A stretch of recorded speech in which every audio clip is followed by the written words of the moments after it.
ఈ స్కూల్ ఏర్పాటు చేస్తున్నప్పుడు ఇద్దరు పిల్లలు పెంచలయ్య వెంకటేశ్వర్లు నిరుపేద కుటుంబాల నుంచి వచ్చిన ఈ ఇద్దరు పిల్లలు బాగా చదవాలని అనుకుంటున్నాం, మాకు అవకాశం లేదని ఇక్కడ కలెక్టర్ గారు వచ్చినప్పుడు కలుస్తాం జరిగింది. ఆ ఇద్దరు పిల్లల్ని నేను వ్యక్తిగతంగా దత్తత తీసుకొని కేవలం హై స్కూలే కాదు ఉన్నత విద్య కూడా అందించే బాధ్యత నేను తీసుకుంటానని ఈ సభాముఖంగా నేను హామీ ఇస్తున్నా. ఇక్కడున్న పిల్లలందరినీ నేను ఒక విషయం కోరాలనుకుంటున్నా. జీవితంలో మనం ఛాలెంజ్ స్వీకరించాలి. అందరూ ఒక మార్గం ఎంచుకుంటారు, కానీ మనం ట్రెండ్ సెట్టర్స్గా మారాలి. ఇక్కడ ఉదాహరణగా రెండు ఇస్తాను నా జీవిత ప్రయాణంలో. మొదటిది 2019లో నేను మంగళగిరి నియోజకవర్గంలో పోటీ చేశా. అది తెలుగుదేశం పార్టీ 1980 తర్వాత గెలవని నియోజకవర్గం. ఒక పట్టుదలతో చరిత్ర తిరిగి రాయాల లక్ష్యంతో నేను పోటీ చేశా, ఓడిపోయా. ఓడిపోయిన రోజు బాధ కలిగింది, కానీ రెండో రోజు నుంచి ఆ బాధ నాలో కసి పెంచింది, పట్టుదల పెంచింది. మళ్ళీ ఇక్కడనే పోటీ చేయాలా, ఇక్కడనే గెలవాల లక్ష్యంతో 5 సంవత్సరాలు కష్టపడ్డా. ఆ 5 సంవత్సరాల కష్ట ఫలితం ఆంధ్ర రాష్ట్ర చరిత్రలోనే ఎప్పుడు రాని మెజారిటీ మొన్న నాకు ప్రజలు ఇచ్చి శాసనసభకు పంపించారు. రెండోది, నేను విద్యాశాఖ మంత్రి అవుతాం. గతంలో పంచాయతీరాజ్ గ్రామీణాభివృద్ధి శాఖ చేశా, కానీ ఈసారి విద్యాశాఖ మంత్రి అవ్వాలని నేను కోరా. అది టీవీలో వచ్చినప్పుడు చాలామంది సీనియర్ల దగ్గర నుంచి జూనియర్ల వరకు అందరు నాకు ఫోన్ చేసి, అంత కఠినమైన శాఖ నీకు అవసరమా? సంఘాలు ఉంటాయి, మధ్యాహ్న భోజనం పథకం ఉంటుంది, స్కూల్ కిట్లు ఉంటాయి, ఇది చాలా కష్టమైన శాఖ, ఇది మీకు అవసరమా అని అడిగారు. అప్పుడు వాళ్ళందరికీ ఒకటే చెప్పా, ఛాలెంజ్ అంటే నాకు ఇష్టం. విద్యాశాఖని మార్చగలితే ఏ శాఖనైనా మనం మార్చగలుగుతాం. అందుకే విద్యాశాఖ మంత్రిగా నేను వస్తున్నాను. పిల్లల భవిష్యత్తు, మీ పిల్లల భవిష్యత్తు తీర్చిదిద్దేదానికే నేను విద్యాశాఖ మంత్రి అయ్యానని ఈ సభాముఖంగా తల్లిదండ్రులందరికీ నేను తెలియజేస్తున్నా. ఇది నేను ఒక పవిత్రమైన బాధ్యతగా స్వీకరిస్తున్నా. ఫస్ట్ గ్రేడ్ నుంచి స్కిల్ డెవలప్మెంట్ వరకు నా కింద ఉంది. కేజీ నుంచి పీజీ వరకు ఈరోజు కరికులంని మేము బలోపేతం చేస్తున్నాం. మీరే చూశారు, ప్రైవేట్ పాఠశాలకు ధీటుగా మీ పిల్లలకి ఈరోజు యూనిఫామ్ ఇచ్చాం. పిల్లలకి ఇచ్చిన బ్యాగులు మీరు చూశారు, పుస్తకాలు మీరు చూశారు, ఏకంగా వర్క్ బుక్స్ కూడా మేము ఈ పిల్లలకి అందజేస్తాం జరిగింది.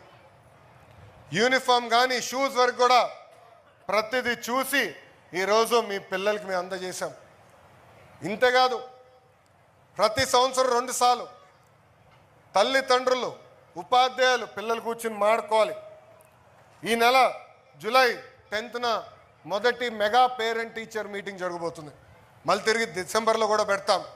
అంటే మీ పిల్లలు ఏం చదువుతున్నారు, ఎంతవరకు చదివారు, ఎక్కడ వెనుకబడి ఉన్నారో నేరుగా తల్లిదండ్రులు తెలియజేసేదానికే ఈరోజు ఈ మెగా పేరెంట్ టీచర్ మీటింగ్ కూడా మన ప్రభుత్వం ఏర్పాటు చేసింది.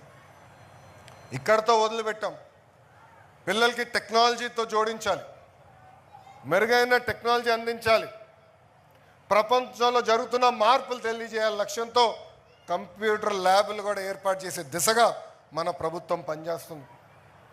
మీ అందరూ తెలుసు, మధ్యాహ్న భోజనంలో కూడా గౌరవ ముఖ్యమంత్రి గారు ఈ సంవత్సరం నుంచి సన్న బియ్యం ప్రవేశపెట్టారు. దాని వెనకాల ఒక కారణం ఉంది. గతంలో డిసెంబర్ మాసంలో పేరెంట్ టీచర్ మీటింగ్ జరిగింది. జనరల్గా ముఖ్యమంత్రి గారు పాఠశాలలకు వస్తున్నారంటే చాలా చర్చ జరుగుతుంది. నాకు ఫోన్ చేశారు అధికారులు, ఫోన్ చేసి గౌరవ ముఖ్యమంత్రి గారు ఇక్కడనే భోంచేస్తారు, ఏం పెట్టాలని అడిగారు. అప్పుడు వాళ్ళు ఒకటే చెప్పా, పిల్లలకి రోజు ఏ భోజనం పెడుతున్నామో అదే భోజనం గౌరవ ముఖ్యమంత్రి గారికి మనం పెడదామని చెప్పా. ప్రత్యేకంగా టేబుల్ ఏర్పాటు చేయాల, ప్రత్యేకంగా కుర్చీలు ఏర్పాటు చేయాల. మన పిల్లలు కింద కూర్చుని భోంచేస్తారు. అదేవిధంగా గౌరవ ముఖ్యమంత్రి గారు కూడా కింద కూర్చునే భోంచేస్తారని నేను చెప్తాను జరిగింది. ఇది మీ అందరికి ఎందుకు చెప్తున్నానంటే, ఆ భోజనం తినిన తర్వాత నేను గౌరవ ముఖ్యమంత్రి గారు హెలికాప్టర్లో 30 నిమిషాలు ప్రయాణం చేశా. ఆ 30 నిమిషాలు మన పిల్లలు తింటున్న భోజనం గురించి మాట్లాడారు.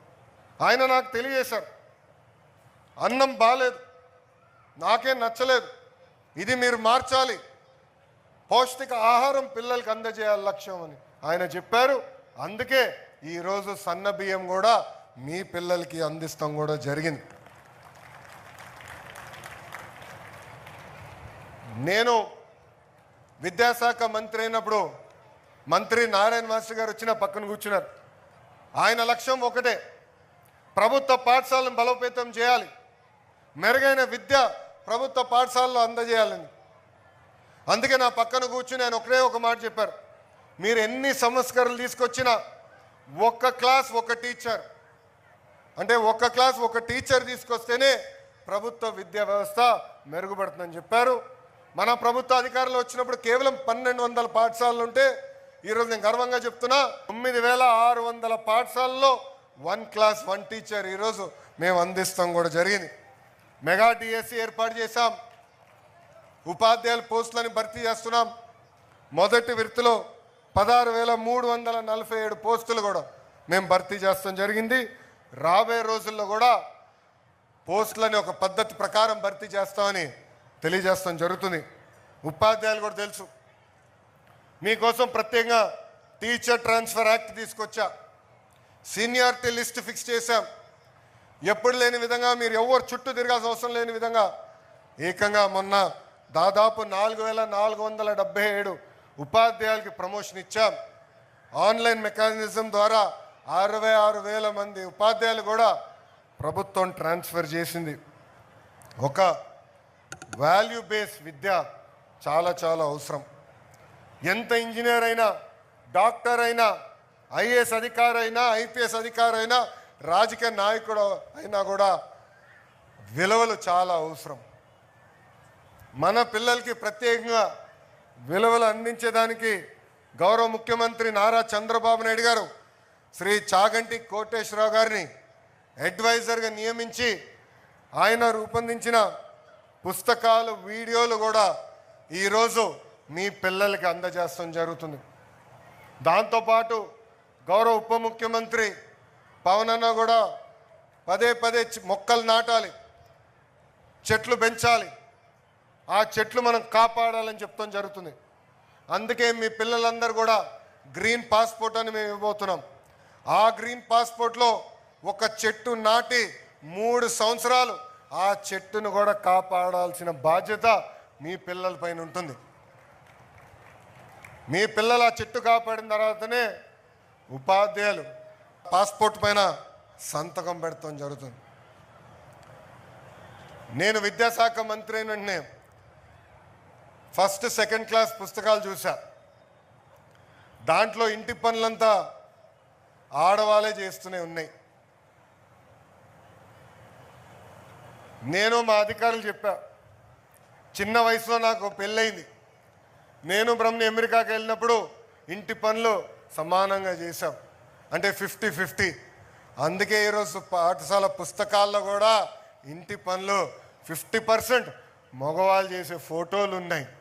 అంటే మహిళల్ని గౌరవించాలా, అన్నిట్లో మగ ఆడ సమానం అనేది పాఠశాల నుంచే ప్రారంభించాల లక్ష్యంతో మీ ప్రభుత్వం పనిచేస్తుంది. ఇంకా ప్రతి సాటర్డే నో బ్యాగ్ డే కింద ప్రకటించాం. పిల్లలకి టెక్నాలజీతో అనుసంధానం ఏమి, స్పోర్ట్స్, ఫిట్నెస్, యోగా కూడా ఏర్పాటు చేయాల లక్ష్యంతో మేము పనిచేస్తున్నాం. ఏకంగా పిల్లలు రేపు నీట్ కానీ, జేఈ మెయిన్స్ కానీ ఈ ఎగ్జామ్స్ కొట్టేదానికి అవసరమైన స్టడీ మెటీరియల్ కూడా ఉచితంగా ప్రభుత్వం అందజేస్తుందని ఈ సభాముఖం మీ అందరు తెలుపుకుంటూ, ఒక విద్యాశాఖ మంత్రిగా నా లక్ష్యం ఒకటే, యావత్ భారతదేశంలోనే కాదు ప్రపంచంలో ప్రభుత్వ విద్య ఎక్కడ బాగుందంటే దానికి కేర్ ఆఫ్ అడ్రస్ ఆంధ్రప్రదేశ్ చేసే బాధ్యత నేను తీసుకుంటానని ఈ సభాముఖంగా మీకే కాదు ఆంధ్ర రాష్ట్రంలో తల్లిదండ్రులందరూ తెలియజేస్తూ, గతంలో అనేక కారణాల వల్ల ప్రభుత్వ పాఠశాలలు వెనుకబడి ఉన్నాయి. కానీ ఒక సంకల్పంతో, ఒక పట్టుదలతో ఈరోజు మేము అందరం పనిచేస్తున్నాం. ఒక విద్యాశాఖ మంత్రిగా నా దగ్గర నుంచి ఉపాధ్యాయుల దగ్గర వరకు అందరూ నేను ఏ కార్యక్రమం ఇచ్చినా స్వీకరిస్తున్నారు, పనిచేస్తున్నారు. మన పిల్లలకి మెరుగైన భవిష్యత్తు అందజేయడానికి అహర్నిశలు కష్టపడుతున్నారని ఈ సభాముఖం మీ అందరికి తెలుపుకుంటూ, నిజంగానే గౌరవ మంత్రివర్యుల్ని నారాయణ గారిని సభాముఖంగా నేను అభినందిస్తున్నా. ఎందుకంటే ఆశ్చర్యపోయే విధంగా మీరు ప్రభుత్వ పాఠశాలను తీర్చిదిద్దారు. ఇదే విధంగా 175 నియోజకవర్గాల్లో 175 లీప్ పాఠశాలలు ఏర్పాటు చేయాల లక్ష్యంతో మీ ప్రభుత్వం ఉంది. రాబోయే 5 సంవత్సరాలు ఈ స్థాయిలో కనీసం ఒక్క పాఠశాలను ఏర్పాటు చేస్తామని ఈ సభాముఖంగా మీ అందరు తెలుపుకుంటూ మీ అందరి దగ్గర నుంచి సెలవు తీసుకుంటున్నా. జై హింద్, జై హింద్, జై హింద్, జై హింద్, జై హింద్. అందరికీ నమస్కారం.